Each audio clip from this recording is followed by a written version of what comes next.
Greetings, everyone. We'll commence the speaker session with a 15-second slideshow of our sponsors.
On behalf of the Entrepreneurship Development Cell of St. Xavier's College, Kolkata, I would like to express our gratitude and extend a warm welcome to each and every one of you.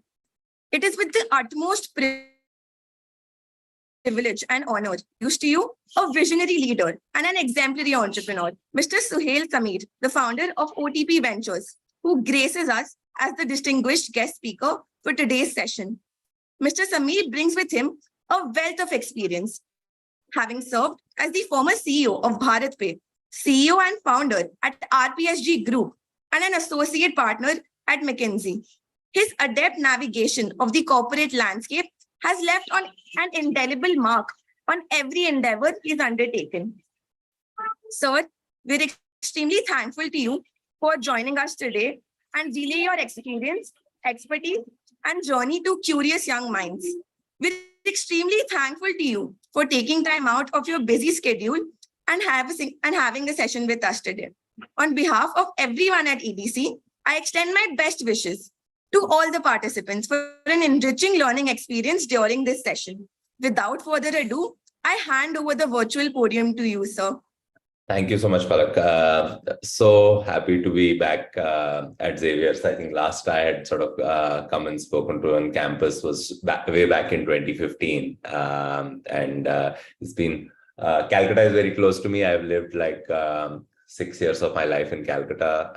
I come to campus so often to hire in those years. I've always sort of loved coming back to this group, right? So glad to be here. I think glad to be talking about sort of building your own personal brand. I know you're all sort of starting out and sort of hopefully in the next few years going on to your own sort of professional journeys. I think this is always sort of a great time to start thinking about your own personal brand and what do you stand for, right? So I think I probably started very late on this journey. I think by the time I had spent 3-4 years in McKinsey, I had sort of no clue about sort of how do you position yourself, how do you come across. And I think in hindsight, if I would have had sort of the opportunity to interact with someone who would have guided me on this sooner rather than later, I probably would have sort of done a much better job. But hopefully all of you would, and sort of in today's world where sort of our identities are all on digital and very easily accessible, I think it's become also a lot more important, right? So I think let me sort of start with what is a personal brand, right? So what is a personal brand? Why is it important, right? I think all of us will have some understanding of what it means. Let me start with a very boring sort of what a scientific definition of a personal brand is, right? So a personal brand is basically a process of creating and communicating a very unique and consistent image of yourself, right? And that image which showcases your what value you bring, what skills and beliefs you have to basically your target audience, right? It's a very complicated statement, but I think it's important because there are a few words which in that statement basically really help you figure out what it means, right? So one is process, right? Which is, it's a deliberate act. It's not accidental, right? So you have to work on it. It's a day in, day out process. You have to be at it over a period of year. The second is creating, right? And you can only create something which can be created. So therefore, it has the grounding on your own core skills and your own core beliefs, right? So, and it's not, a lot of people, a lot of young people have always sort of come back to me and saying, it's very easy to create a personal brand when you know something. It's very difficult to create one when you don't know something and you're starting out on your sort of learning experience. True, not fully true, right? Because I think personal sort of brand is a combination of three types of capabilities. One is what is the value you bring to the table, which is what do you know? The second is sort of what are the skills you have, right? And skills are obviously improved over time, but there are sort of always innate skill, right? Someone is a good orator, someone is a good sportsman, someone is sort of someone is good at arithmetic, someone is good at sort of law, right? So these are natural sort of skills which can only be improved over time, but exist from day one. And sort of most importantly, a large part of the personal brand comes from what are your own beliefs and values, right? So what do you stand for? Do you stand for sort of equality? Do you stand for sort of anti-racism? Do you stand for sort of protection of the environment? And those beliefs, I think a lot of us form at a very young age, right? So a lot of those are sort of shaped by our own journeys. So therefore, I think coming back to sort of creating comes from one of these three things. What do I know? What am I good at? And what do I care about? Continuing on the same sort of definition, process of creating and communicating. I think communicating is equally important. You believe in something, you know something the world doesn't know. You have to sort of be, you have to basically communicate it and communicate it on sort of platforms and at frequency, which is sort of consistent, right? So, and again, I think like just so that some of you don't get it wrong, it is not about bragging. It is not about sort of saying I'm the best at this. It is about constantly sharing your sort of point of view, right? And constantly being in positions which sort of align with your values, right? So yeah, so communicating. And then sort of, and we already talked about consistent, and consistency is one of the main reasons most people are not able to create a impactful personal brand, right? So suddenly people will go super active, let's say on LinkedIn for a 3-month period, and they just lose the steam, right? So the quality of what you say is important, but what frequency and sort of for how long you say it is also equally important. So we've talked about a more complicated definition. Let me simplify this for you. To me, actually, personal brand is your life story, right? Think of simply it as what do you stand for, right? And what do you want to believe in? It is is sort of, to me, the easiest way to think about it, because I think if we sometimes think about personal brand as different from our own self, then we create a sort of a, for a lack of a better word, a fake persona, right? And we are then trying to live up to that. I think you have to find it within you. You have to basically say, what is my story? What do I stand for? What do I want to be known for? A sort of mentor very early on said that actually personal brand is not your story. Personal brand is your story people tell about you when you're not in the room, right? So what will the world which knows you, if they were to sort of articulate what does, for example, Palak stand for, what will that say? And that's the personal brand the world sees of you. It may be different from what you believe, and this may be different from what you want to sort of articulate. And that's sort of a good test always, because then you know what elements of your personality which you want to showcase are not sort of coming through, right? So okay, enough on sort of what is it, what is personal brand. Many of us know why it's important: money, career options, distinguishes you from others in a very obvious way. I think a couple of things which are not as obvious is it is actually most important sort of value add of personal brand in your life. Is that it makes it very easy for you to get an audience, right? So I used to stand for sort of a bunch of things when I was 30, and that gave me the opportunity to sort of come and talk to Mr. Goenka, like I call him Sanjeev, but I don't know sort of what you call him. So come and talk to Sanjeev and sort of tell him what I can do for him. And at 31, I was the CEO of the FMCG business we were launching. I was the CEO of the music business. I set up an early stage venture fund for him. I bought a BPO, First Source, which you may have known of, and started sort of getting involved in that as well. So at 31, sort of, I was a CEO of I think roughly 6 businesses in the group, because the group has sort of lots of businesses.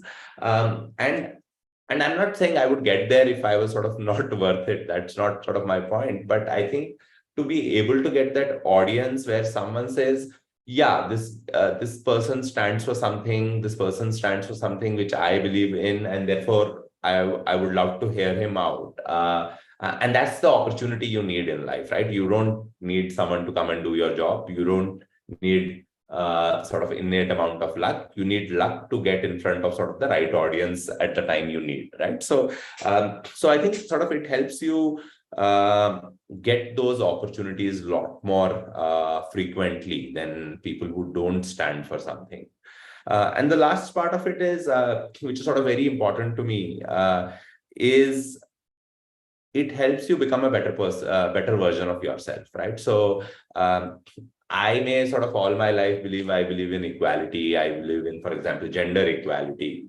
And that's sort of what I'm talking about for few months. And then sort of someone sort of in my target audience comes and tells me sort of 2 of my own blind spots about gender neutrality. That's sort of a great learning for me. And sort of that helps me sort of discover my own biases and sort of helps me become a better person.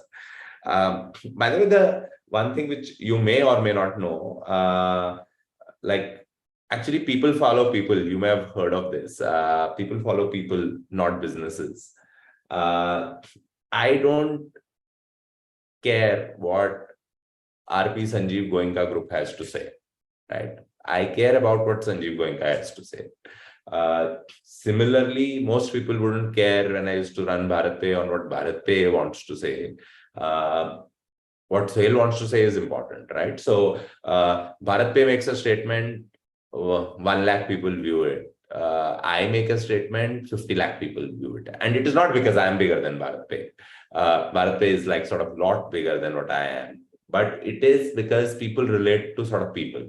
I think a simpler example, I think these days is the age of Elon Musk. So I don't know how many of you know that the number of sort of followers Elon Musk has is actually greater than the sum of the followers the 3 companies sort of he has built have, right? So Tesla plus SpaceX plus what's the third company, Solar City. The three of them collectively have not even half the followers that Elon Musk has. Virgin Atlantic and sort of Richard Branson. Richard Branson has sort of, last I had checked, 12 times the number of followers the Virgin Atlantic has.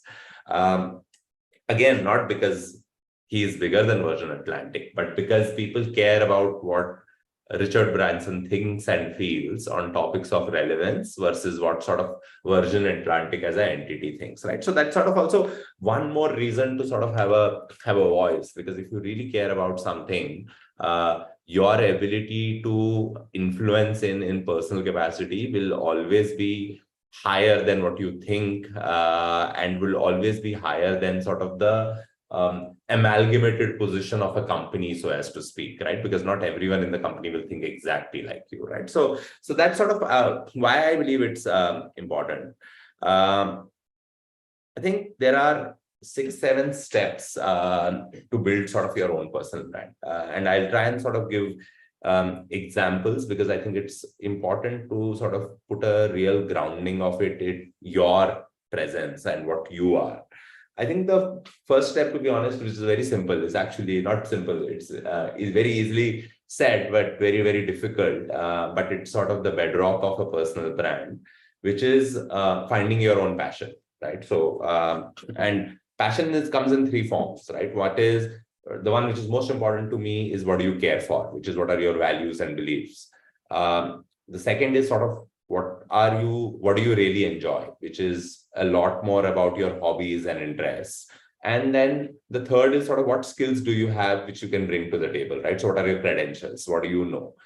I think, like, for example, my own journey, I think I was born in Kashmir. I'm a Kashmiri Pandit. So like a lot of Kashmiri Pandits had to sort of leave Kashmir very young. But even the few years I spent in Kashmir, we would sort of always feel left out, right? Because half the times there is no internet, half the times there is no access to medical supplies, half the time there is no access to food beyond what is grown in the region. So you always had sort of this feeling, and we're not poor, but we're like sort of middle class, upper middle class, comfortable in our lives. Still, we could feel sort of this feeling of being left out. It's always sort of left a very sort of stark image in my head, right? So therefore, the things I have done have been sort of, a lot of them have been sort of linked to creating sort of a more equal world, and that gives me passion at work, right? So when I used to be in McKinsey, I used to lead McKinsey's clean tech practice, all your solar, clean wind, sort of EV, etc. And I used to spend at least 40-50% of my time in rural electrification, right? We know it's still a challenge. It's not as big a challenge as it was 15-17 years back when I started at McKinsey. And I would literally find opportunities, many times paid projects for the firm, but half the time free, right? Because people who are doing sort of rural electrification are also doing it from a very NGO-ish type angle and don't have the ability to pay. So I'd spend a bunch of my time on that, right? So as I felt sort of rural electrification is solved to a large extent, BharatPe sort of as an opportunity came about, and to me it suddenly became all about financial inclusion, right? So I don't know if you guys know, all of us are sort of blessed, but from a shopkeeper for whom the BharatPe business is, 90% of them, if they ask for a loan, they will never get one, because partly their own fault, they hardly pay income tax, but also they don't have a regular source of income. They have not historically taken a loan, so they will not get a loan because they don't have a what you call a bureau score. The system is so skewed that if you've taken a loan before, your chances of getting a loan again keep on increasing, right? And if you've not taken one, highly unlikely a bank will sort of give you a loan. Also, when you try to give someone a loan for the first time, it's usually a small loan, right? Because you want to see if the person will pay back. And I'm not saying this as a bashing to banks, but sort of banks have no incentive to give a small loan, because bank's cost of sort of servicing a loan, whether it is kisko dena hai, to basically do the maths on whether he's worthy or not, to be able to collect, to be able to close, to be able to move the files, is a absolute rupees. It's not a percentage of the loan amount, right? So I will spend 5,000 rupees, for example, for servicing a loan end to end. If the loan is only 25,000 rupees, no matter if the guy pays on time, I will never earn enough to cover those 5,000 rupees, right? So, so half jokingly, we've always said that even if I go to a bank and I ask for a 5 crore loan, I will easily get it. If I ask for a 50,000 loan, I may most likely be rejected, right? So that's how sort of the system works. And therefore, the shopkeeper or the small medium enterprise businesses always sort of end up on the wrong end of what we call financial inclusion.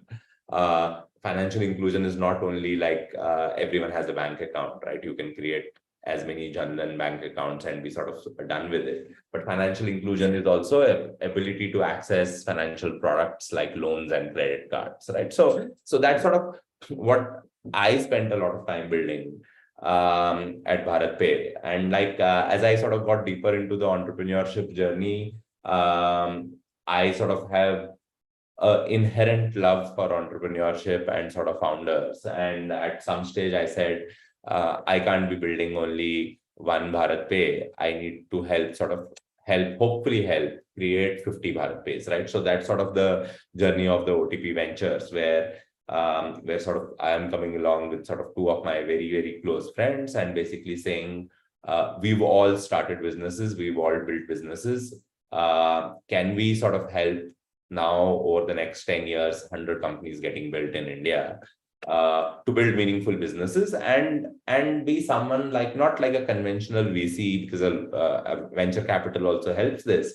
But we have the sort of advantage of being on the other side, right? And we understand what a founder sort of goes through, right? So that's sort of the thinking. But the wider point I was sort of bringing it back to is finding what you're passionate about and what you're good about. It's sort of the starting point of what your personal brand is eventually going to be about. The second step, which I have, like, it's probably not evident now, I'm an extreme introvert and I've always found it very challenging, is sort of network.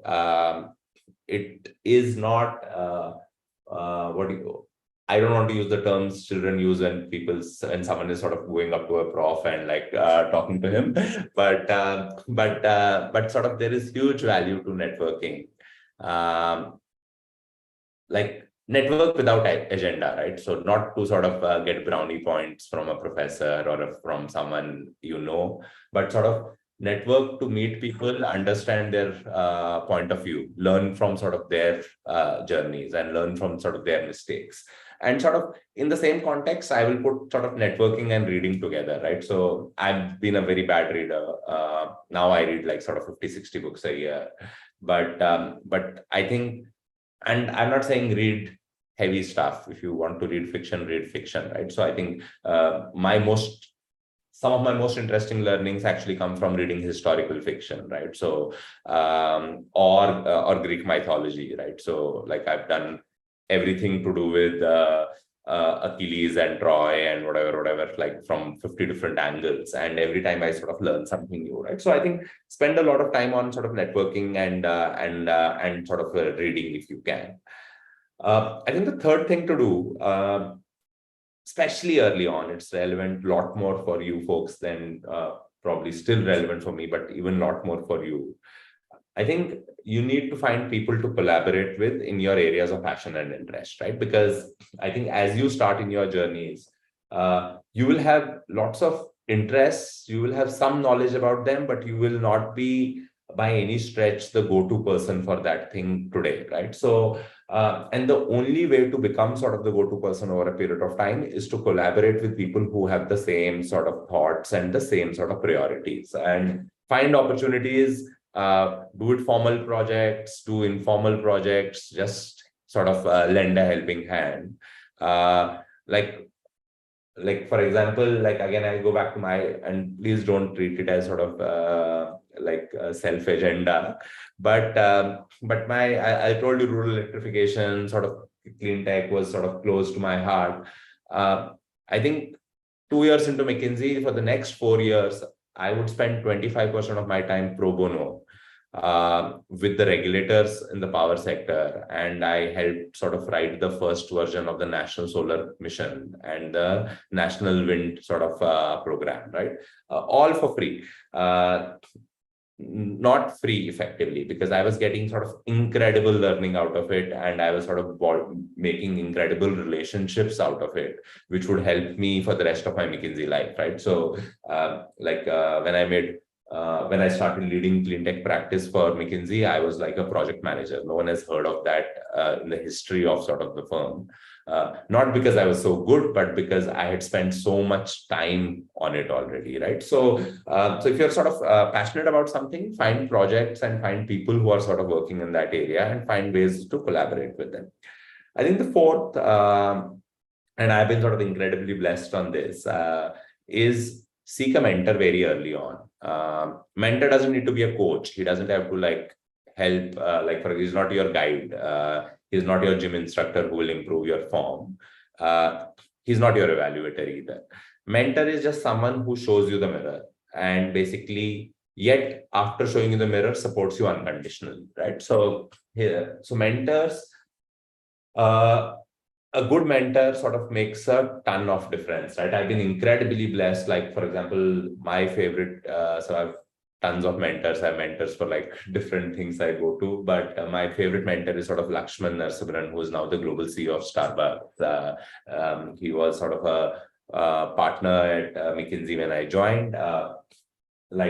And he is incredible. He does this so well. He apparently has a list of like 80 people he wants to be successful in life, and he will call them at least once a fortnight, right? So, and hopefully I will get there one day. Hopefully all of us will get there one day. But even Lakshman needs a mentor, right? So, and he's my favorite mentor. Like even today, when like a lot of people will think I've accomplished a lot, he would still call me once in 15 days and say, you still behave as if you're as if you're doing a school project, right? So he would scold me for sort of dressing up in a t-shirt on a TV interview, right? So he's saying like your team of like 40,000 people looks up to you. So every time you go on screen, you should be wearing a suit and a tie, right? That's extreme, but sort of a mentor sort of job is to basically hold the mirror to you and tell you as he sees it, without trying to sort of correct you, without trying to sort of coach you. Because that sort of is your validation on what the world is seeing you as, and therefore are you sort of on the right path, right? So get sort of a mentor sort of as early on as you can. I think the fifth part is sort of help people wherever you can. And I know I'm probably saying the very obvious things. I just want to make life sort of simple, and my sort of always sort of my way of sort of dealing with life is to make it as simple as I can. I think there is no need to sort of see. I think most of us are incredibly blessed, right? We may not realize it. Someone was telling me, I went through a snow blindness experience very recently. I couldn't see anything for sort of 2 days, so sort of scared.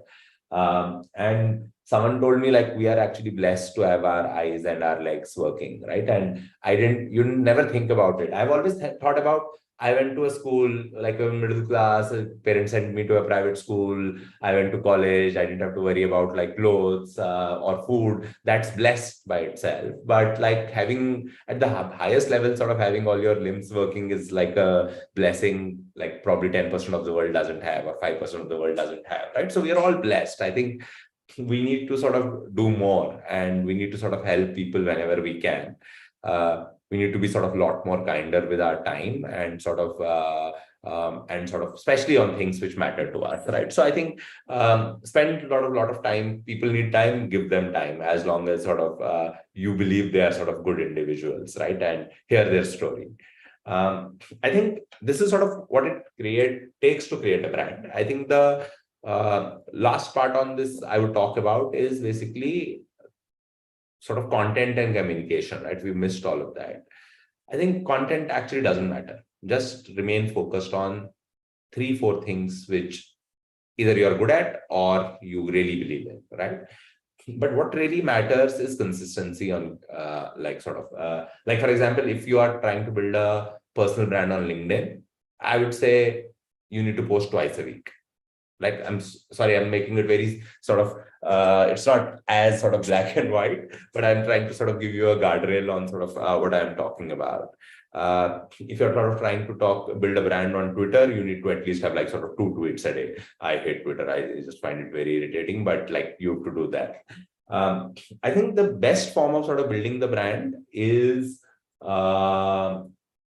or content distribution strategy is actually sort of pile on other people who have a good sort of distribution, right? Because when you start with LinkedIn, like everyone, you'll start with 0 followers. So it will take forever to sort of build that. And you have to be at it still.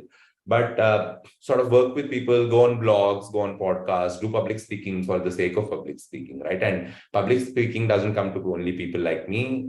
All of us, even in our 20s, sort of get opportunities on smaller topics, right? But that's sort of how you have to build, because then you are leveraging the reach of someone else. And sort of every such sort of action leads to a spillover on your own reach. And over a period of time, you then become like someone whose voice is very easily heard, right? So, but like sort of the sort of something what someone told me stuck very close to my heart, and while you do all of this, sort of be conscious of that, is let others tell your story. Your job is to not tell your story. Your job is to talk about what you care about. Your story will emerge, right? So the story is like, I am really great, I am like good at these things, is not sort of what you have to say. You have to say things which sort of help others, which reflect your point of view. And over a period of time, people will say, sort of, yeah, this person is great. And sort of one last sort of side comment suggestion I will have on this is invest in a professional photograph, please. I think sort of I did the mistake. My sort of LinkedIn photo for the longest time was in a beach in Kashid drinking a glass of beer, right? So I don't think it works any longer. I know sort of short on time. I will leave you with sort of one. I'm an engineer. I love sort of everything in mathematical equations, and it's a so all of this is, by the way, your personal brand will only stand if people believe it to be true, right? So it has to come across as authentic, right? So and therefore, the simple sort of underpinning of all personal brands is, do people trust you? Do people trust the persona you are sort of projecting? And there is you will find it online also. There's a very famous sort of trust equation. I happen to modify it a bit like 14, 15 years back. And now it's sort of become the McKinsey version of the trust equation, which is trust equals to credibility. I will sort of talk a bit about these. Trust equals to credibility into reliability into intimacy divided by self-orientation. The original equation will have all of these as plus, right? So change it to multipliers. So credibility, reliability, intimacy divided by self-orientation. Credibility is basically, do you really know what you're saying, right? Do you really believe in it, right? You may say, oh, Hindu-Muslim riots right now in Gurgaon, that's a topical issue. I've been very, very vocal about it. I'm a pundit, but like that doesn't mean like Indian Muslims are sort of any worse off. This is their country and we can't treat them the way we've sort of been at least treating in Gurgaon. But do you come across as credible? Is it a point of view? Or are you just copy pasting from other folks? I talk a lot about entrepreneurship. Is it credible? What credibility do you have to talk about entrepreneurship, right? So first is sort of credibility. The second part is reliability. Do you do it consistently or not? Repeat. Like someone may say, sorry, I'm picking on Palak because that's the only name I know. Palak is sort of great at academics, right? Like let's take a very simple example. But is she sort of doing that every year, every exam, or not? Because if she's not doing it every year, then it's like some people will call it a fluke, some people will call she's not reliable. Your friend, when you're an issue, shows up every time or almost every time. That's reliability, right? And if you don't have reliability, you start to lose credibility, right? So repeat is sort of like the only mantra on it. The third is intimacy, right? Uh, people need to feel you are a human, right? It's important. In the world of AI, it's sort of not very clear whether it's important any longer, but it is important. And to me, I think the fastest way to build intimacy is actually showing vulnerability. Be open to saying, I don't know this. Be open to saying, I'm scared. Be open to cry if you want. Like, I cry a lot, by the way. I sometimes will public speaking also, I'll start crying, right? So I think it is important to sort of, because I think if people don't care for you, whether you're credible or reliable at one level will not matter, right? So therefore, I've sort of converted this into a multiplication equation always. Because, yeah, he's good at his work. He delivers consistently. But yeah, I don't like him as a person. I don't want to work with him, right? Or I don't feel he's like connected to me as a person. I don't want to work with him. There is this work context, but this holds true for sort of all situations. And sort of divided by self-orientation. And that's the only thing we sort of can sort of take it away. Like, are you really creating impact, or are you solving for yourself? I think you should ask that question every day, because anything you're only doing for yourself, except for learning a skill, is sort of taking you away from your wider purpose. And like, sometimes it doesn't seem obvious in the moment.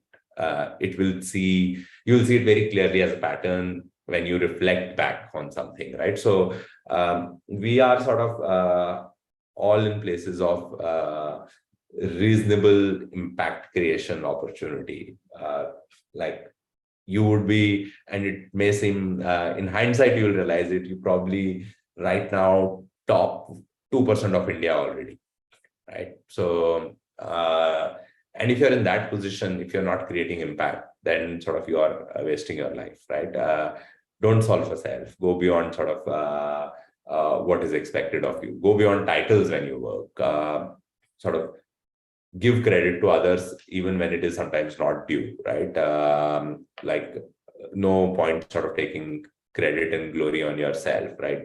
It will come to you on its own. I think give more than what you take, right? That's sort of my message. And when people start seeing you do that, I think it creates a sort of a very, very lovely ecosystem around you, where people know you are doing the best for the society at large, your friend circle, your professional circle, your company, keeping your interests sort of out of it.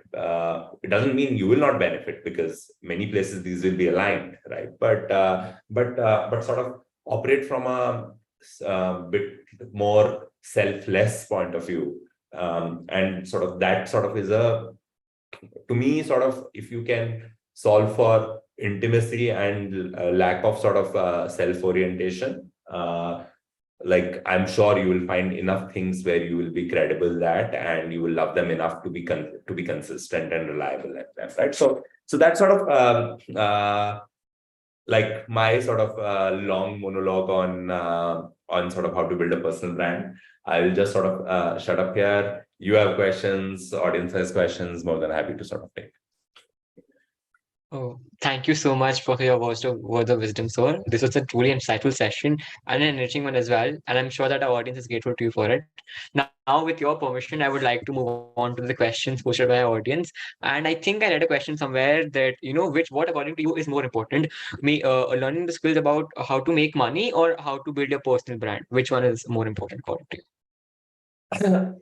It is a tough one, and many times, unfortunately, they go hand in hand, right? Because like, personal brand also gets played out on what are you doing, right? So like you're a CEO of a company, you have a better shot at making a personal brand. I'm not saying you'll have a better personal brand. Many CEOs have horrible personal brands. Many CEOs no one wants to work with, like they've made tons of money. Like Elon Musk has a very clear personal brand. Whether you like it or not, that's still debatable, and therefore many people don't want to work with him, right? So I think in general, having a strong personal brand leads to money in the long term. Many people think, like in many areas, right? So when you will say, I want to get to this college, what do? You study, right? You prepare for the exams, you prepare for the sort of competitive exams. You want to go to this company, you want to work in this company, what do? You read about that company, you get ready for that company. Their job is sort of consulting, you do case studies on the side. I think to me it's similar about being sort of successful, partly also, which includes making money and personal brand. If you have a very solid personal brand, your shots at your opportunity at making money will keep on multiplying. If you focus too much on sort of making money early on, you may do 5 decisions which sort of don't fit together, right? And they don't create any cohesive story, and they don't lead to you being deep at anything, or maybe even if you are deep at anything, they don't create a compulsive sort of a wider story of what you stand for.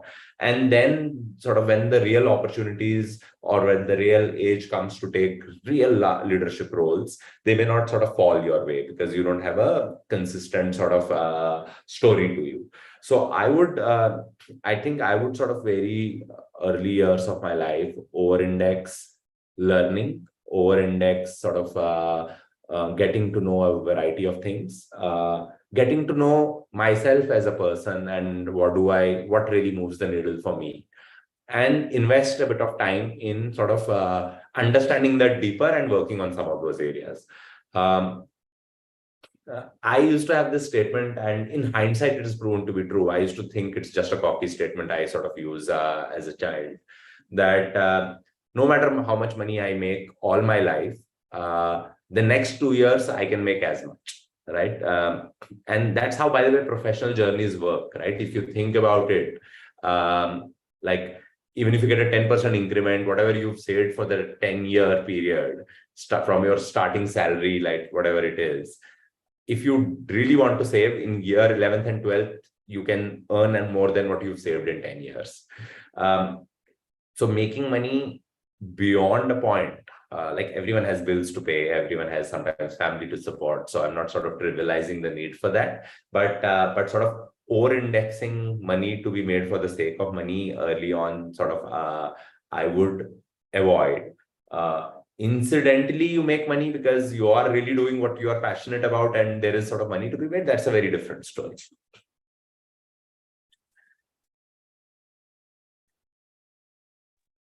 Thank you, sir. So there's another question that we received. That was like, if you have any tips on overcoming self-doubt and other imposter syndrome, like symptoms while establishing a personal brand.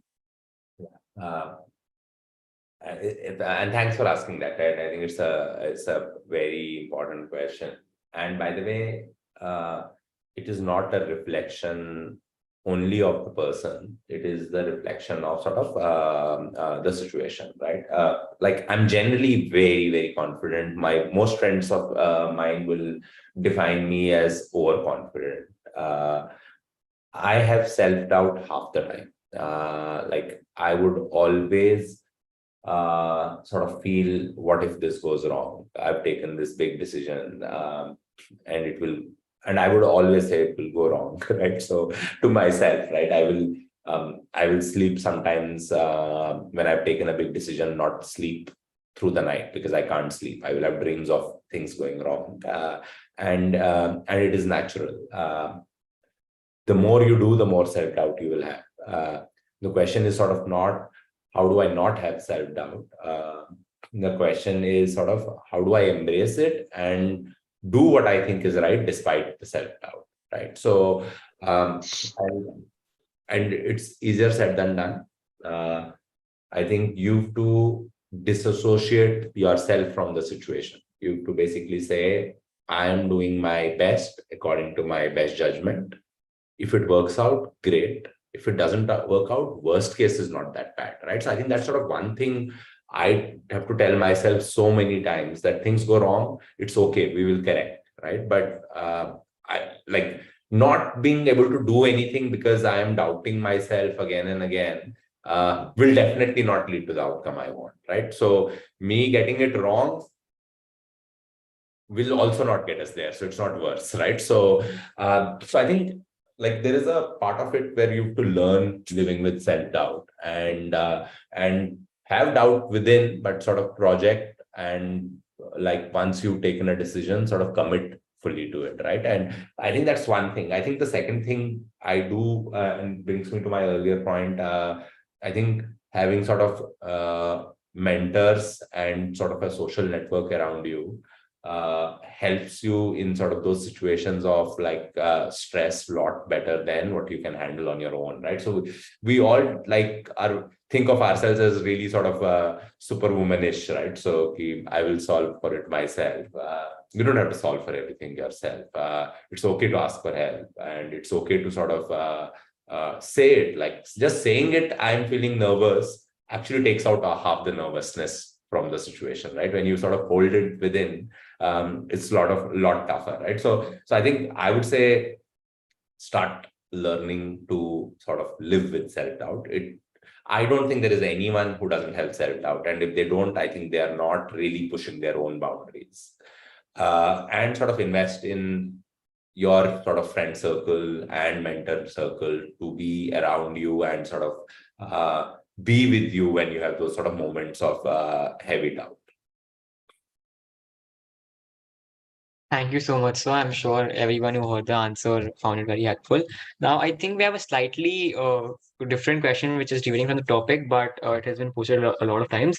So I'll ask, how important is is the brand of the place and the salary which you get in the beginning of your career, corporate career? That's what everybody wants to know, I guess.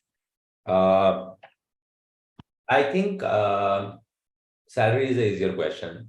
I think you should not be paid too less than what you think you should be paid.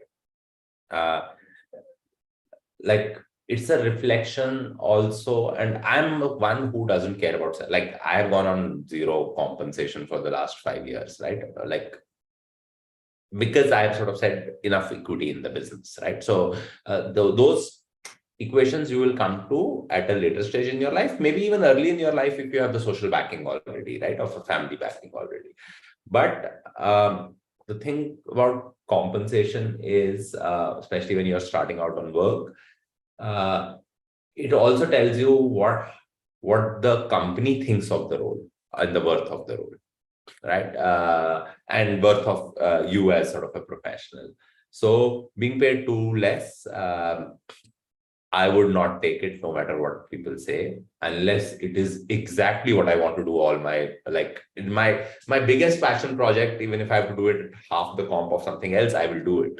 But if it is not that, I would like expect to be paid fairly. And anyone who doesn't do that, I would sort of shy away from that opportunity. I think coming to the question of the brand, I don't think there is any right answer.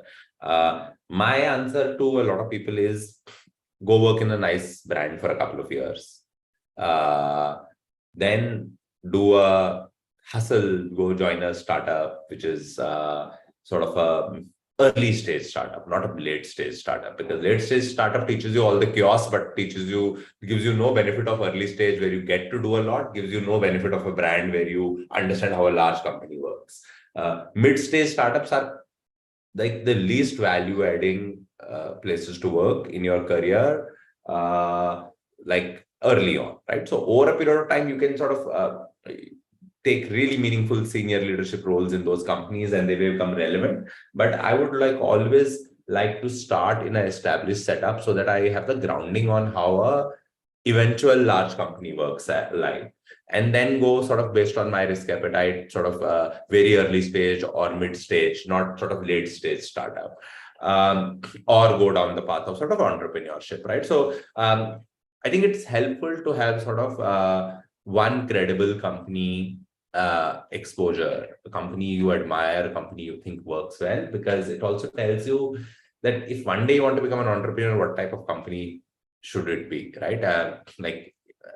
Your best company will hopefully have some things which are working for it, right? So, do sort of if you have the opportunity, do a couple of years at a good brand. The problem is the roles are very narrowly defined. The roles are very specific. You don't really get the breadth of knowledge, and that's where you have to sort of after 2-3 years there, sort of compensated by working in a very chaotic, very early stage company where you get to do a lot more.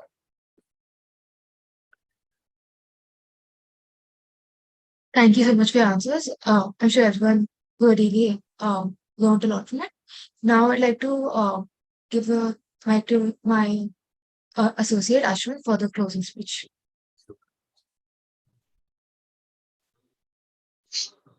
On behalf of the Entrepreneurship Development Cell of St. Xavier's College, Autonomous Kolkata, I extend our heartfelt appreciation to Mr. Suhail Samir for gracing us with his presence and sharing his wealth of knowledge and experience.